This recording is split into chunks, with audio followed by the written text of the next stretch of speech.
네, 사랑하는 하나님교회 성도 여러분, 너무나 반갑습니다. 우리가 21일간 다니엘 기도회를 통해서 아마 많은 은혜를 받으신 줄 알고 있습니다. 저는 다양한 간증들 속에서 끊임없이 이 나라를 위해서 일하시는 하나님의 놀라운 은혜와 사랑의 역사를 들을 수 있어서 너무나 감사했던 기간이었습니다. 이제 하늘문 교회 성도와 성도의 가정 안에서도 이러한 하나님의 향한 우리의 간증이 그 간증의 순간들이 넘쳐나기를 간절히 소망합니다. 그런데 우리는 이 은혜를 누리는 순간, 이 은혜의 순간 더욱 우리를 넘어뜨리려는 다양한 마귀의 유혹과 시험으로부터 우리를 지키고 보호하고 또한 경계할 수 있어야 한다라는 것입니다. 그렇게 오늘은 우리가 함께 유혹에 관한 말씀, 그 시험에 관한 말씀을 나누어 보려고 합니다. 우리 성도님들께서는 아마 나니아 연대기라는 영화를 보신 적이 있는지 모르겠습니다. 이 나니아 연대기는 우리가 잘 아는 신학자이자 영국 3대 판타지 소설가로 꼽히는 C.S. 루이스의 작품인 사자와 마녀와 옷장을 바탕으로 제작된 영화입니다. 이 소설 줄거리 중 한 이야기를 잠깐 들려드리도록 하겠습니다. 악한 마녀가 아주 똑똑한 소년 에드먼드를 죽이려고 사용한 도구가 있습니다. 그것이 바로 터키 젤리입니다. 터키 사탕. 이 젤리는 세상에서 가장 달콤하고 향기로운 젤리인데 한번 그것을 먹어본 사람은 그 달콤함에 빠져 그것을 먹지 않을 수 없었습니다. 그러나 그 젤리 속에는 사람이 느끼지 못할 만큼 아주 미세한 양의 치명적인 독약이 들어 있습니다. 즉 터키 젤리는 달콤한 맛으로 사람을 서서히 죽이는 그 죽음의 골짜기로 몰아가는 아주 무서운 독약이라는 것입니다. 마녀는 에드먼드를 그 터키 젤리를 가지고 이렇게 유혹합니다. 우리 집은 무척 아름답단다. 너도 반드시 좋아할 거야. 방마다 터키 젤리로 가득하지. 네가 왕자가 되면 금관을 쓰고 하루 종일 터키 젤리를 먹을 수 있지. 언제든 형제들을 데리고 찾아오면 널 왕자로 삼고 싶구나. C.S. 루이스가 결국 소설의 이 장면을 통해서 표현하려고 하는 것은 바로 죄의 속성입니다. 세상과 마귀는 터키 젤리처럼 달콤한 말로 인간을 유혹합니다. 그리고 세상과 이번이 마지막인데 이 정도는 괜찮아. 불가피한 일이었어. 누구나 이해할 거야 같은 그 죄를 핑계라는 이름으로 포장되어 우리에게 다가옵니다. 그래서 우리는 그 핑계 속에서 서서히 죄와 사망으로부터 벗어나지 못하게 마귀는 항상 터키 젤리와 같은 독약으로 우리를 유혹하고 있다라는 것입니다. 우리 함께 히브리서 4장 15절 말씀을 함께 읽겠습니다. 앞에 나오는 말씀을 함께 보도록 하겠습니다. 히브리서 4장 15절 말씀 함께 읽도록 하겠습니다. 우리에게 있는 대제사장은 우리의 연약함을 동정하지 못하실 이가 아니요 모든 일에 우리와 똑같이 시험을 받으시니로되 죄는 없으시니라. 아멘. 유혹과 시험 가운데 늘 힘겨워하는 그리스도인의 모습 속에 이 읽은 히브리서의 말씀은 큰 위로가 됩니다. 성경은 온전한 인간으로 우리를 위해 이 땅에 오신 예수 그리스도에게도 마귀의 유혹과 시험이 있었음을 증언하고 있습니다. 그렇기에 예수 그리스도께서는 그 누구보다 유혹과 시험 속에 신음하고 고통받는 연약한 인생의 마음을 충분히 공감하시며 그리고 아파하십니다. 말씀처럼 하나님 나라의 복음을 완성하기 위해 걸어가신 예수님의 위대한 십자가의 여정에도 늘 터키 젤리처럼 달콤하지만 독이 든 마귀의 속삭임이 있었다라는 것입니다. 그리고 믿음으로 하나님 나라를 사랑하는 그리스도인으로서 저와 여러분은 예수님의 그 십자가의 길을 따라 걸어갑니다. 그렇게 예수님께서 겪으셨던 것처럼 우리가 걸어가는 이 길에, 이 십자가의 길에 왜 유혹이 없겠습니까? 그렇게 오늘 본문 말씀 속에서 이 땅에 인간으로 오신 예수님께서 세상과 마귀의 유혹에 맞서 싸우시고 승리하신 모습이 오늘을 살아가는 그리스도인들의 본이 되고 삶이 되어야 한다라는 것입니다. 우리 함께 본문 말씀 누가복음 4장 1절에서 2절 전반절 말씀을 읽도록 하겠습니다. 함께 읽겠습니다. 예수께서 성령의 충만함을 입어 요단강에서 돌아오사 광야에서 40일 동안 성령에게 이끌리시며 마귀에게 시험을 받으시더라. 아멘. 누가복음의 저자 누가는 복음서 곳곳에 자기만의 독특한 표현 방식으로 예수님과 예수님의 삶을 기록하고 있습니다. 읽은 말씀에도 누가는 예수님께서 성령의 충만함을 입어 40일 동안 광야에서 생활하신 모습을 기록하고 있습니다.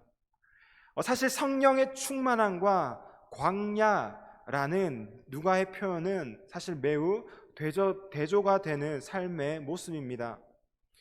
그리스도인이 소망하는 신앙의 모습은 예수님과 같이 늘 성령 충만함으로 살아가는 것입니다.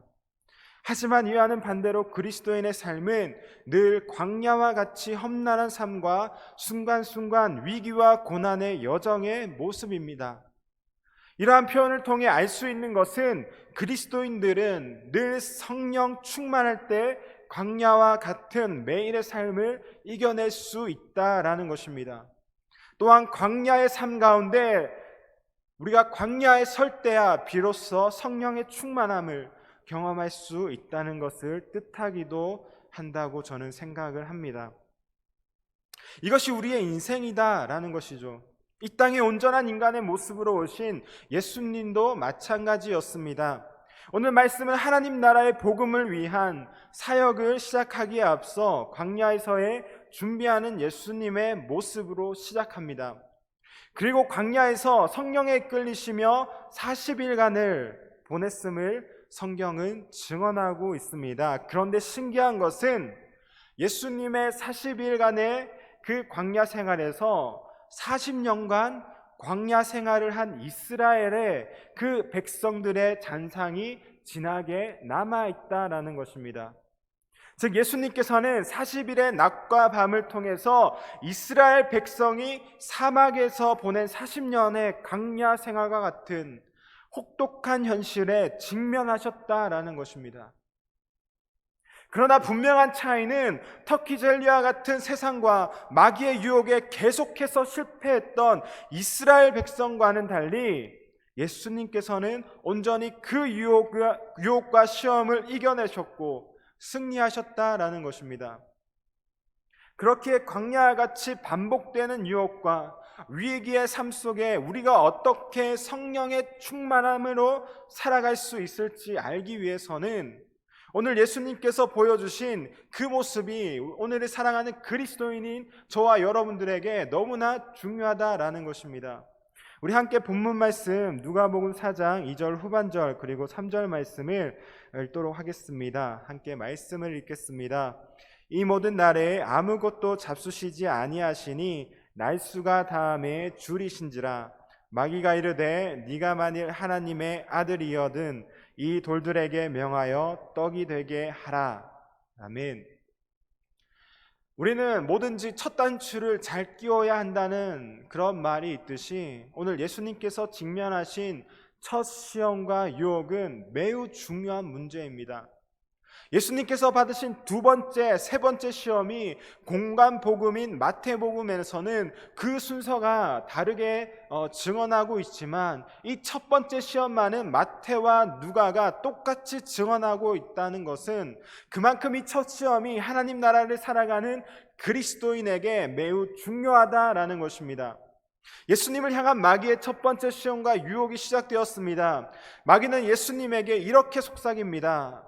만약 당신이 하나님의 아들이거든 이 돌을 빵으로 만들어 보십시오.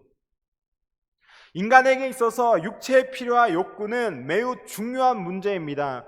이것은 예수님에게도 마찬가지였습니다. 예수님께서는 심지어 한 끼 식사가 아니라 40일 동안 금식을 하셨습니다.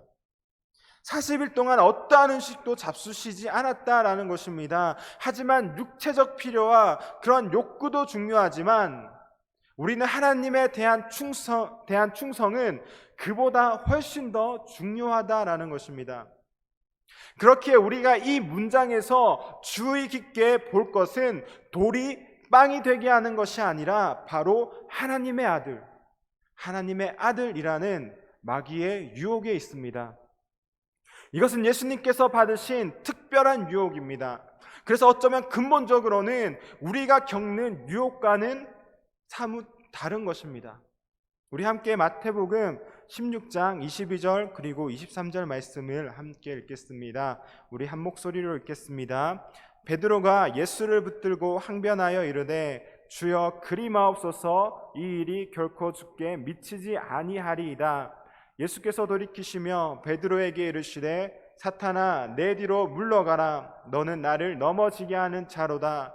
네가 하나님의 일을 생각하지 아니하고 도리어 사람의 일을 생각하는도다 하시고. 아멘.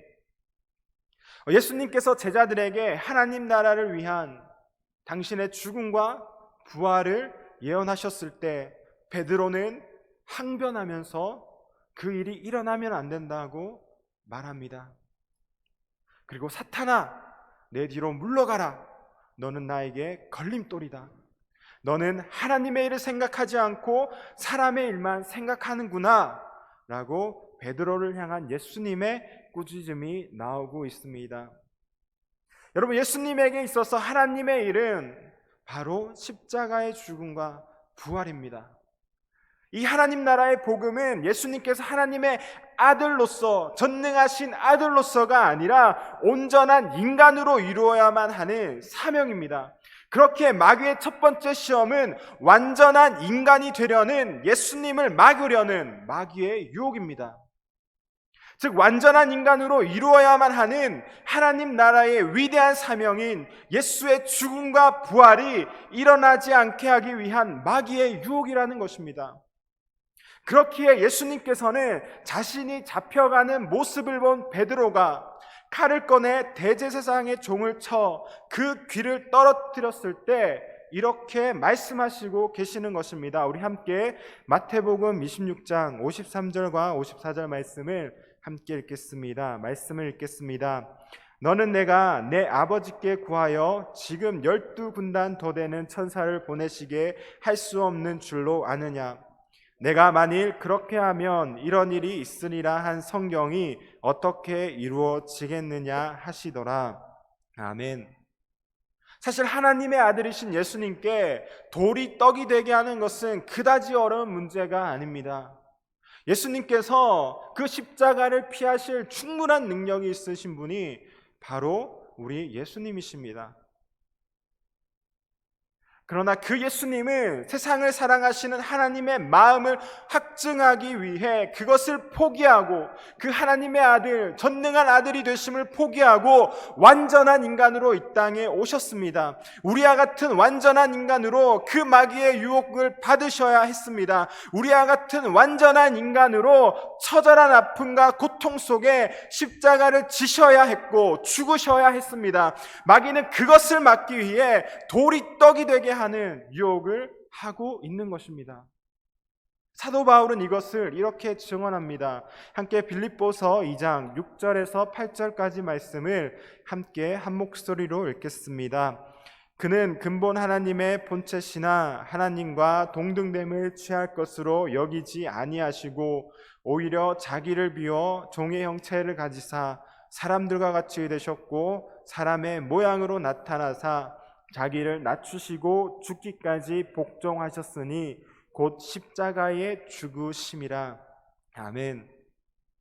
인간의 고통을 철저히 체감하며 자신을 낮추심으로 하나님 나라의 사역을 감당하기 위해 예수님께서는 이 땅에 오셨습니다. 그리고 십자가를 지셨습니다. 그렇기에 마귀의 첫 번째 유혹은 어쩌면 근본적으로 우리가 겪는 유혹과는 사뭇 다릅니다. 그러나 한 부분에서는 우리와 같다라는 거죠. 바로 예수님께서 우리와 같은 인간으로 이 시험과 유혹을 직면하셨다라는 것입니다. 이것은 이 세 번의 유혹을 풀어가는 매우 중요한 실마리입니다. 예수님께서는 우리와 같은 완전한 인간의 모습으로 그 시험을 감당하셨고 결국 이기셨습니다. 인간과 똑같이 굶주림의 상태를 느끼시고 고통의 상태를 느끼시며 처절한 아픔의 상황을 겪으시면서 그 유혹을 견디시고 이겨내셨습니다. 즉 예수님께서 온전히 인간의 모습으로서 그 유혹을 이기셨다는 것은 연약한 인간인 저와 여러분도 하나님 안에서 우리에게 주어진 유혹을 충분히 견디고 이길 힘이 있다는 것입니다. 예수님께서 우리와 같은 인간이라는 것이 얼마나 우리에게 큰 위로가 됩니까? 그렇게 사도 바울은 수많은 고난과 어려움 속에서도 이렇게 고백할 수 있었던 것입니다. 우리 함께 고린도전서 10장 13절 말씀을 함께 읽겠습니다. 우리 말씀을 함께 읽겠습니다. 사람이 감당할 시험 밖에는 너희가 당한 것이 없나니 오직 하나님은 미쁘사 너희가 감당하지 못할 시험 당함을 허락하지 아니하시고 시험 당할 즈음에 또한 피할 길을 내사 너희로 능히 감당하게 하시느니라. 아멘.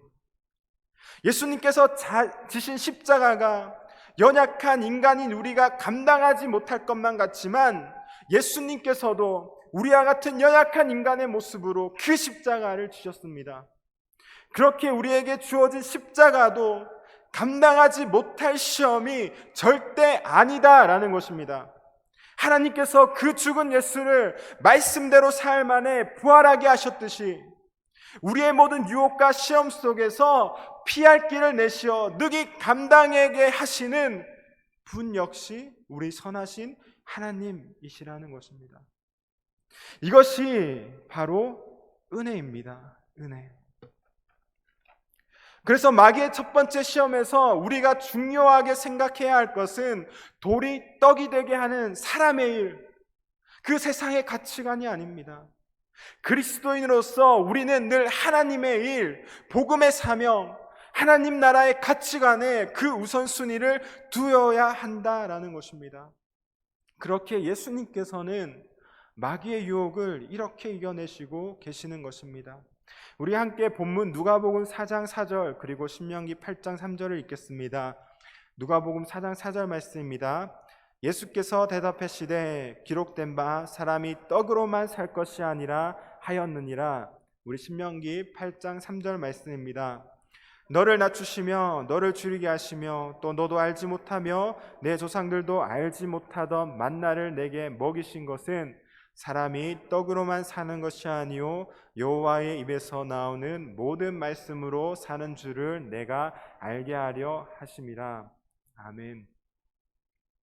예수님께서는 돌을 떡으로 만들어 보라는 마귀의 유혹에 사람이 떡으로만 살 것이 아니다, 하나님의 이름으로부터 나오는 모든 말씀으로 살 것이다 라는 구약 신명기의 말씀을 인용하시며 이 마귀의 시험과 유혹을 이겨내십니다.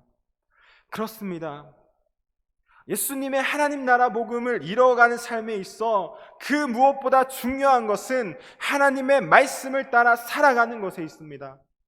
이것은 돌이 떡이 되게 하는 인간의 모든 욕구 충족과 육체적 필요 그 이상의 사명입니다.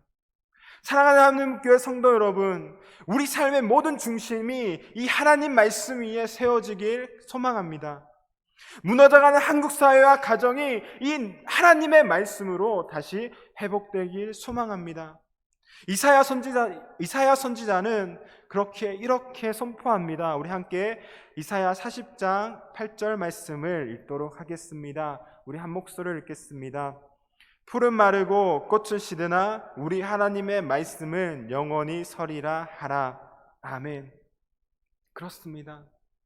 세상의 모든 가치관과 사람의 일은, 그 마귀의 유혹은 영원할 것 같지만 언젠가 풀과 같이 마르고 꽃과 같이 시들게 되어 있습니다. 하지만 그 가운데 절대 변하지 않고 영원한 것은 하나님의 말씀뿐입니다. 그렇게 우리는 이 하나님의 말씀으로 증언된 예수의 삶을 배우고 십자가를 함께 지면 부활의 소망을 가지고 말씀대로 살아가길 힘써야 합니다. 늘 하나님의 말씀으로 모든 시험과 유혹을 이겨내는 하늘문교회 성도와 성도의 가정이 되길 바랍니다. 그리고 이것이 이어서 나오는 두 시험과 유혹을 이겨내는 예수님의 단 하나의 방법이기도 했습니다. 우리 함께 본문 말씀 누가복음 4장 5절에서 7절 말씀을 읽도록 하겠습니다. 마귀의 다음 시험입니다. 마귀가 또 예수를 이끌고 올라가서 순식간에 천하만국을 보이며 이르되 모든 권위와 그 영광을 내가 내게 주리라. 이것은 내게 넘겨준 것이므로 내가 원하는 자에게 주노라. 그러므로 네가 만일 내게 절하면 다 내 것이 되리라. 예수님께서 직면한 마귀의 두 번째 시험은 선택에 관한 시험입니다. 선택. 우리는 매일 선택의 갈림길에 서게 됩니다. 그런데 마귀의 이 시험은 두 선택에 있어서 늘 쉬운 길, 넓은 길로 가라는 유혹입니다. 마귀는 예수님에게 천하만국을 보여주면서 만일 당신이 나에게 절하고 경배한다면 이 모든 것을 당신에게 주겠소 라고 속삭입니다. 마귀에게 굴복하고 절하기만 하면 세상의 모든 나라와 영화로운 것을 주겠다고 하는 것입니다. 이 얼마나 달콤한 유혹입니까? 사실 오늘날은 이 유혹이 더 거세지고 있습니다. 하늘문교회 성도 여러분은 자낙괴라는 그 신조어를 들어본 적이 있으십니까? 이 단어는 자본주의가 낳은 괴물, 자낙괴라는 줄인 신세대들이, 우리 청년들 또는 학생들이 많이 쓰는 신조어입니다.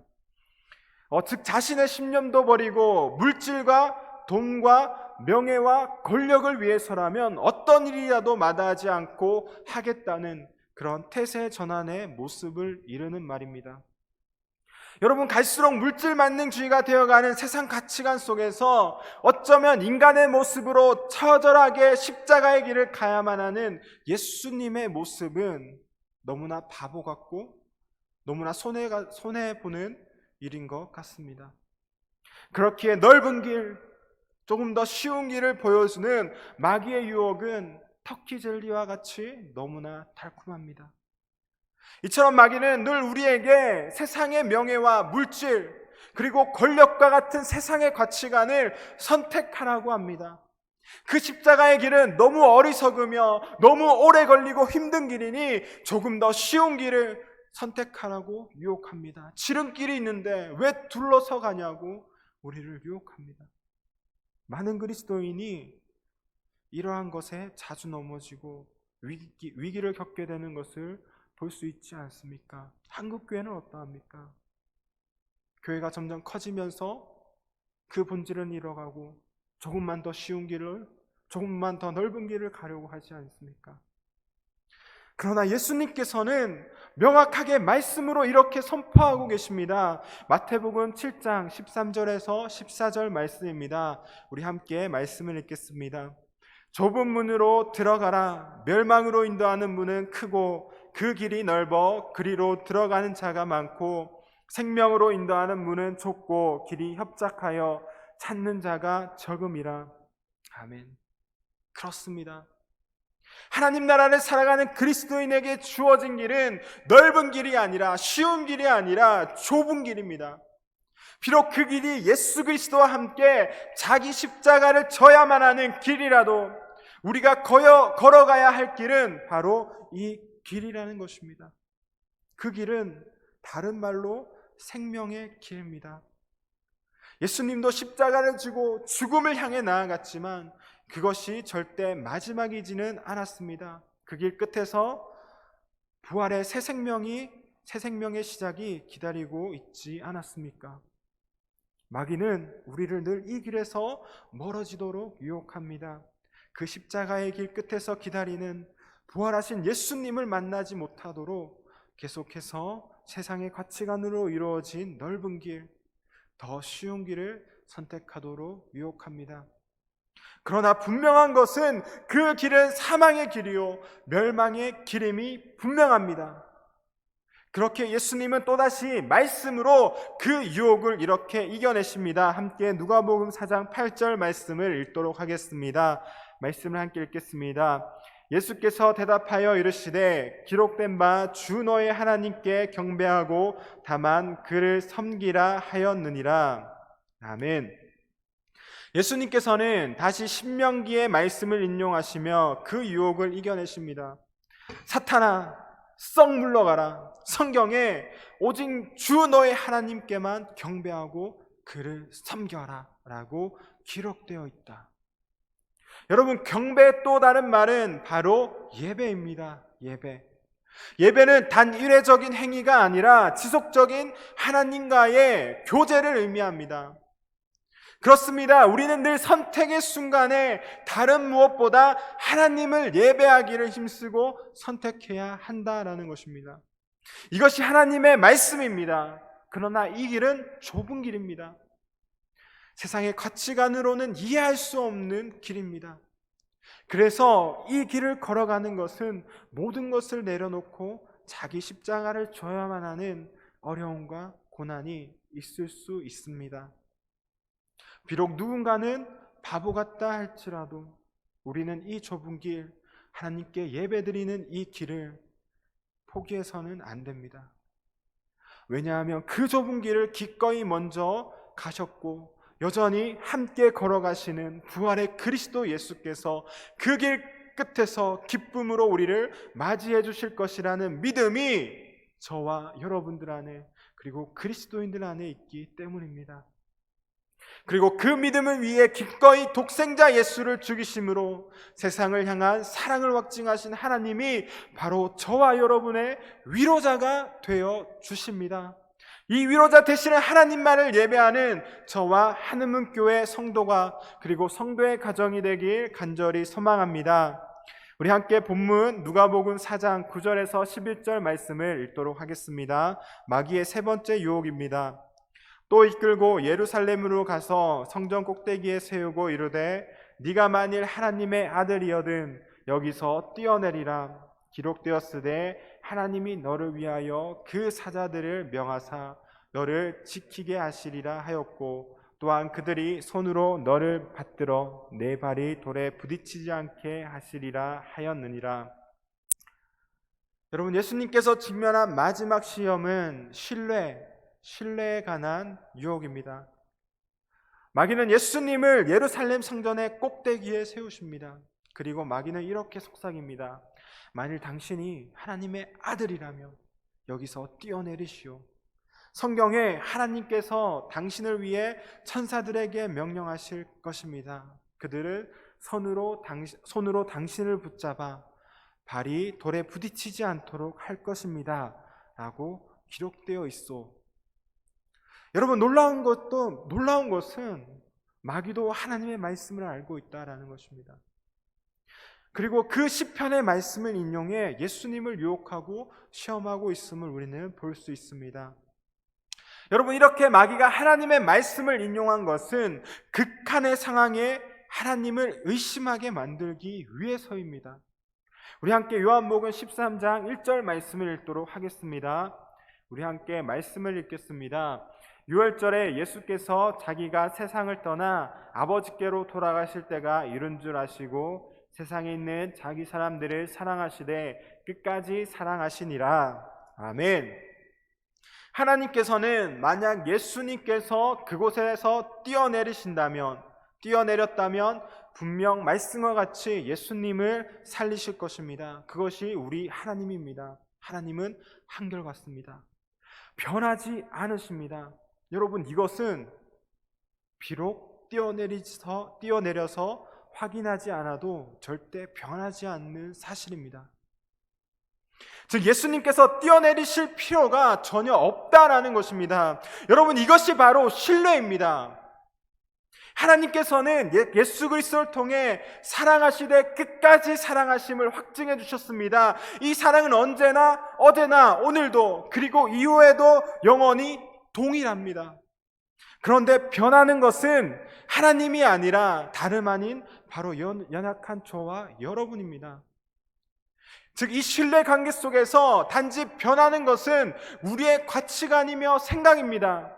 마귀는 하나님 편에서가 아니라 연약한 인간 편에서 이 신뢰를 끊기 위해 부단히 노력하고 있는 것입니다. 여러분, 여기서 신뢰의 또 다른 말은 바로 우리에게 주어진 믿음입니다. 믿음. 그렇게 사도 바울과 히브리서 저자는 믿음에 대한 하나님의 말씀을 이렇게 선포하고 있습니다. 우리 함께 로마서 10장 17절 말씀을 먼저 읽겠습니다. 로마서 10장 17절 말씀입니다. 함께 읽겠습니다. 그러므로 믿음은 들음에서 나며 들음은 그리스도의 말씀으로 말미암았느니라. 아멘. 히브리서 12장 2절 말씀입니다. 믿음의 주요 또 온전하게 하시는 이인 예수를 바라보자. 그는 그 앞에 있는 기쁨을 위하여 십자가를 참으사 부끄러움을 개의치 아니하시더니 하나님 보좌 우편에 앉으셨느니라. 아멘. 저번 금요일 저녁 다니엘 기도의 간증자는 아마 기억하실 것 같은데 정윤선 디자인 회사 대표입니다. 사실 이 대표님의 삶을 들어보면 정말 하나님이 살아계시는 것일까 생각이 들 정도로 힘들고 어려운 삶의 연속이었음을 보게 되었습니다.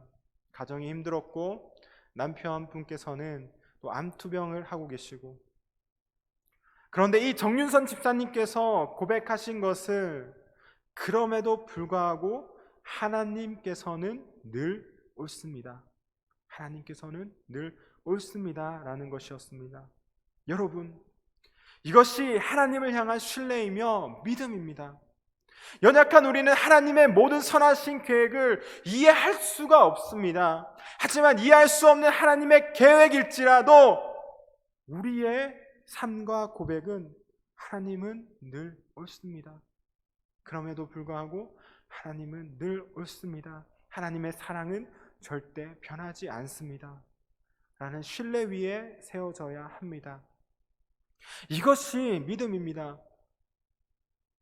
그리고 이 신뢰와 믿음은 믿음의 주요 그 믿음을 온전하게 하실 수 있는 예수 그리스도의 모든 삶과 죽음과 부활의 말씀을 들으면서 더욱더 굳건해질 수 있음을 우리는 고백합니다. 그래서 예수 그리스도를 통해 증언된 하나님의 모든 말씀을 들음으로, 그리고 그 말씀을 의지함으로 하나님을 향한 믿음이 우리 교회와 성도의 가정에 더욱더 깊이 뿌리내릴 수 있기를 간절히 소망합니다. 우리 함께 본문 말씀 누가복음 4장 12절 말씀을 읽도록 하겠습니다. 함께 말씀을 읽겠습니다. 예수께서 대답하여 이르시되 주 너의 하나님을 시험하지 말라 하였느니라. 아멘. 사랑하는 하나님교회 성도 여러분, 혹시 하나님을 의심하게 하는 삶 속에 우리의 믿음이 흔들리고 있지는 않습니까? 하나님은 너를 사랑하지 않아. 하나님은 너를 포기해버렸어. 우리의 상황이 이렇게 힘들고 어려운데 하나님이 살아계시는 것이 맞아? 그래서 한번 혹시 뛰어내려 보지 않을래? 라는 마귀의 유혹에 신뢰를 잃어버린 교회와 성도와 가정이 있지 않습니까? 그렇게 우리는 하나님의 모든 말씀으로 증언된 예수 그리스도의 모든 삶과 죽음과 부활의 모습을 더욱 바라보고 의지하며 그 말씀으로 승리할 수 있어야 합니다. 이제 하나님의 말씀은 살아있고 활력이 있기에 그 말씀으로 증언된 약속과 사랑은 절대로 변하지 않음을 믿는 믿음을 회복하길 원합니다. 그리고 예수님처럼 이렇게 우리는 선포합시다. 우리가 다 알 수는 없지만 하나님은 늘 옳습니다. 그러니 마귀야, 이 사탄 마귀야, 주 너의 하나님을 시험하지 말라. 이것이 우리의 고백이 되어야 하는 것입니다. 말씀을 정리하도록 하겠습니다. 우리 함께 본문 말씀 누가복음 4장 13절 말씀을 읽도록 하겠습니다. 함께 말씀을 읽겠습니다. 마귀가 모든 시험을 다 한 후에 얼마 동안 떠나니라. 아멘. 누가는 예수님을 시험한 마귀가 얼마 동안 떠났다라고 증언하고 있습니다. 이것은 예수님께서 하나님 나라의 복음 사역을 감당하는 동안 마귀의 유혹은 또다시 계속되었음을 뜻합니다. 그렇습니다. 예수님이 이루실 십자가의 길에는 늘 유혹이 끊이지 않았습니다. 바리새인과 대제사장들의 위협이 끊이질 않았습니다. 십자가에 달릴 때는 사람들의 조롱소리가 끊어지지 않았습니다. 믿었던 제자들조차 예수님을 부인했습니다. 여러분, 이때마다 온전한 인간으로 오신 예수님은 얼마나 힘들고 얼마나 외로우셨고 얼마나 고통 속에 계셨겠습니까? 하나님 나라 사역을 얼마나 포기하고 싶었겠습니까? 그저 편하게 손 놓고 도망가고 싶은 유혹이 왜 없었겠습니까? 겟세마네 동산에서 이것을 피할 수 있다면 피하게 해달라고 기도했던 분이 바로 우리 예수님이십니다. 그러나 예수님께서는 인간으로서 온전히 그 유혹을 이기고 십자가를 지셨고 말씀대로 삶 안에 부활하시는 놀라운 복음의 역사를 이루어 내셨습니다. 그리고 오늘 우리는 그 유혹을 이길 수 있었던 원동력이 바로 하나님의 말씀을 의지했던 예수님의 모습에서 찾아볼 수 있었습니다. 이 예수님의 모습이 우리에게는 희망이지 않습니까? 우리에게는 은혜이지 않습니까? 우리 함께 마지막으로 히브리서 3장 13절에서 14절 말씀을 함께 읽도록 하겠습니다. 말씀을 읽겠습니다. 오직 오늘이라 일컫는 동안에 매일 피차 군면하여 너희 중에 누구든지 죄의 유혹으로 완고하게 되지 않도록 하라. 우리가 시작할 때 확신한 것을 끝까지 견고히 잡고 있으면 그리스도와 함께 참여한 자가 되리라. 아멘. 마귀는 늘 육신의 만족만을 호소하고 유혹의 손짓을 합니다. 꿈도 꿔보지 못한 권력과 명예를 제시합니다. 달콤한 말로 세상의 가치관들을 속삭입니다. 예수님처럼 우리를 다양한 방법으로 넘어뜨리려고 합니다. 그리고 그 길은 어리석은 길이라고, 다시 돌아오라고, 큰 길로, 조금 더 쉬운 길로 가라고 유혹합니다. 예수가 걸어간 십자가의 길에서 벗어나게 끊임없이 괴롭힙니다. 그렇게 마귀는 우리를 통해 이루실 하나님의 선하신 계획과 목적을 방해할 것입니다. 예수님을 3번의 시험으로 예수님을 넘어뜨리려고 했던 것처럼 말입니다. 여러분, 결국 우리가 기억해야 할 것은 이 모든 유혹을 이기신 예수 그리스도의 정체성입니다. 하나님 나라의 가치관입니다. 그렇기 위해 우리는 더욱 예수 그리스도의 정체성과 하나님 나라의 가치관이 선포된 하나님의 말씀의 시선을 고정하고 말씀의 삶을 살아내야 합니다. 모든 면에서 예수 그리스도를 통해 선포된 하나님의 말씀을 견고히 붙잡고 믿음으로 신뢰하길 바랍니다. 다 할 수는 없어도 하나님의 말씀은 항상 늘 옳습니다 라는 믿음으로 그리스도와 함께 참여한 자가 되길 소망합니다. 그래서 세상의 모든 시험과 유혹을 단호히 거절하며 주어진 삶 속에서 승리로 하나님 나라를 세워가는 한음은 교회와 그 교회의 성도와 성도의 가정이 되길 간절히 소망합니다. 함께 기도하겠습니다.